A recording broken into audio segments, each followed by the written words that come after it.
transport du courant dans un fil. Il y a deux situations très différentes quand on transporte du courant dans un fil.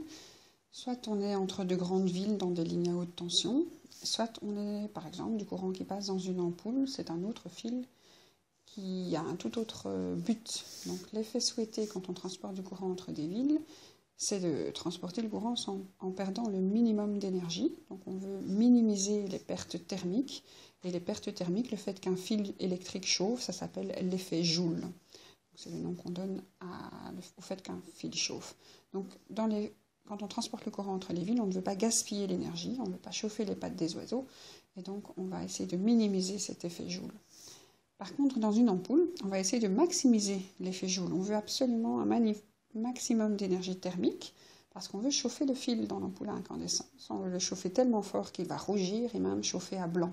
Le but étant d'éclairer ici. L'ampoule chauffe aussi très fort et donc on essaye d'avoir maintenant des lumières froides pour ne pas perdre de l'énergie en chaleur, mais en tout cas, quand on s'en servait pour éclairer, il fallait que ça chauffe. Alors, pour pouvoir faire ces deux effets complètement différents, on va vraiment choisir des fils vraiment très forts, différents aussi. Donc, le choix du fil, quant à sa matière, son épaisseur et sa longueur, va fortement varier. Donc, si on veut un minimum d'effet Joule, ou un maximum d'effet Joule, on va agir sur la façon de conduire le courant. Donc, c'est en fait ce qu'on appelle la résistance. La matière va avoir une certaine résistance. Et donc, certains conducteurs, c'est de bons conducteurs, donc une petite résistance. Et quand on veut transporter du courant sans perdre d'énergie, on va utiliser le meilleur conducteur possible. Donc, la plus petite résistance, la meilleure conductivité. Ce qu'on veut, c'est que le courant passe dans le fil, les électrons libres se déplacent autour des atomes métalliques, et on veut qu'il y ait le minimum de choc sans trop chauffer le fil. Donc, on va chercher un bon conducteur. On essaye d'avoir une bonne conductivité, sa qualité, mais on essaye que ce ne soit pas trop cher et pas trop lourd. Donc l'idéal pour les transports entre les villes, c'est souvent l'aluminium. Ça pourrait être le cuivre, ça peut être l'argent, mais alors là, le prix monte très fort. Dans les ampoules à incandescence, on va choisir un autre métal. Il faut toujours que ce soit un métal qui soit toujours conducteur, mais on veut qu'il soit un mauvais conducteur.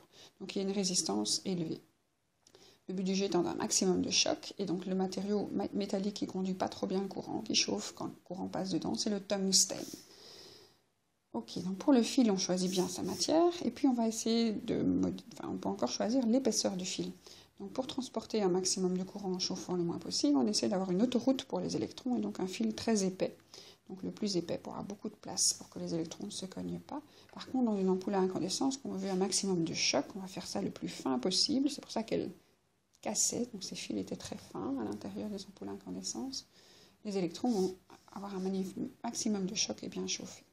Au niveau de la longueur, dans les transports de courant entre les villes, on va faire ça le plus court possible. Souvent, les pylônes sont à travers champs, on ne tourne pas autour des routes. On prend le chemin le plus court, le but du jet étant que le fil à parcourir par les électrons soit le moins long possible, qu'il y ait le moins de matière à traverser, donc toujours le moins de choc. Par contre, dans les ampoules à incandescence, on va travailler avec des fils les plus petits, les fils les plus longs possibles. Vous avez déjà remarqué peut-être à l'intérieur d'une ampoule que le fil était très fin et qu'il était aussi torsadé. Donc on va torsader le fil pour avoir un maximum de longueur où on peut chauffer le fil. Donc chaque petite section du fil va chauffer, chaque petite section du fil va rougir et va émettre de la lumière. Donc plus on a de fil, plus ça chauffe. Je vais essayer d'effacer quand même.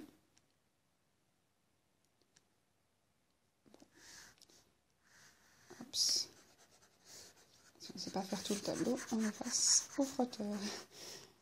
Ok, donc on veut toujours faire ces deux effets complètement différents, soit chauffer, soit surtout ne pas chauffer. Alors maintenant, on ne va plus agir sur le fil, donc on ne va plus choisir le fil, on va travailler sur les grandeurs chimiques qu'on fait traverser, qu'on fait parcourir par le fil.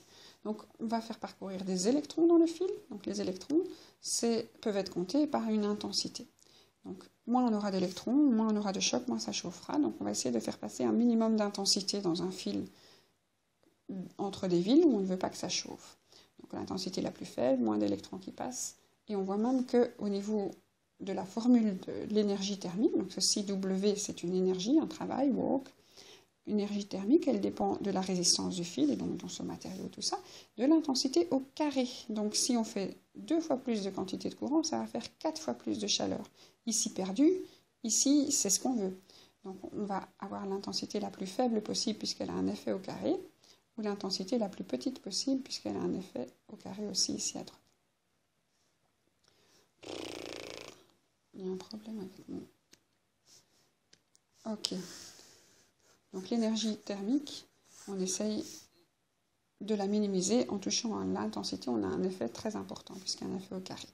Donc on essaye de diminuer l'intensité. Donc on fait passer le minimum d'électrons dans les films. Alors là, il y a un souci parce que les électrons doivent quand même passer, ils doivent apporter de l'énergie de l'autre côté. Donc on veut une certaine puissance, même si on ne veut pas dépenser dans les fils, il faut qu'à l'arrivée, il y ait quand même une certaine puissance disponible pour les appareils à la sortie. Et donc, on veut diminuer I, mais c'est un problème puisque la puissance et l'intensité sont directement proportionnelles. Si on diminue l'intensité pour que ça chauffe moins dans les fils, on va diminuer la puissance et ça ne va pas. Alors, on a une solution. On pourra toujours diminuer l'intensité, mais il suffira alors, pour maintenir la puissance, d'avoir une tension plus élevée. Donc, pour maintenir la puissance en diminuant I, j'avais fait une flèche qui montrait qu'on diminue I et on veut garder P le même, alors dans ce cas-là, il faut augmenter la tension. Donc si vous faites diviser par 100 pour l'intensité, vous êtes obligé de faire une tension 100 fois plus grande pour que votre puissance reste la même. Et donc, ce n'est pas des facteurs 100 qui sont utilisés dans les transports entre villes, c'est même des facteurs 1000. Donc on a des 200 000 volts sur les fils à haute tension et des 230 volts dans les maisons. Donc si on diminue la quantité d'électrons, l'intensité de 1000 fois, on chauffera 1000 au carré fois moins, donc 1 million de fois moins. Et on conservera la puissance, puisque la puissance, si on augmente la tension, reste la même. Ok. Alors, si on regarde l'intensité dans l'ampoule, donc dans l'ampoule ici, on veut augmenter l'énergie thermique, on veut que ça chauffe très fort, donc on va augmenter l'intensité. Donc les différentes ampoules, selon ce qu'on veut qu'elles chauffent, ce qu'on veut, l'énergie qu'elles vont dépenser en chaleur et en lumière, ça va dépendre de l'intensité. Et à l'intérieur de cette formule ici, qui est la formule de l'effet Joule, il y a en fait plusieurs autres formules. Donc l'énergie, qu'elle soit thermique ou qu'elle soit générale, donc l'énergie va dépendre de la puissance de l'ampoule. Donc on aura ici des kilowatts et des heures. Donc quand vous allez utiliser une ampoule de, je sais pas moi, 1000 watts, 1 kilowatt, pendant une heure, vous allez devoir payer 1 kilowattheure. Et vous pouvez travailler aussi en joules. Donc si vous avez une puissance de 60 watts par exemple, et que vous faites ça pendant une heure, donc 3600 secondes, vous allez avoir une certaine quantité en joules. Donc les deux unités pour calculer l'énergie, X joules, je ne sais pas, 360 fois 360, je ne saurais pas le faire comme ça, mais j'ai une calculette. J'avais 216 000 joules. Oups. 216 000 joules, c'est si j'utilise une ampoule de 60 watts. 1 kWh, c'est si j'utilisais une autre ampoule de 1 kW pendant une heure. Oups. Donc on peut calculer les différentes énergies en connaissant la puissance et le temps. Et en fait, à l'intérieur de la puissance, on a déjà vu qu'il y avait l'intensité et la tension. I, c'est l'intensité, U, c'est la tension. Et à l'intérieur de la tension, en fait, vous avez une résistance et une intensité. Donc l'intensité et la tension sont aussi directement proportionnelles. Donc si on a un brick, le U ici qui devient RI, ici ça fait P égale RI carré. Et si on met le P ici dedans, vous avez le RI carré delta T qui est la dernière formule qui est la plus utilisée, celle de l'effet Joule.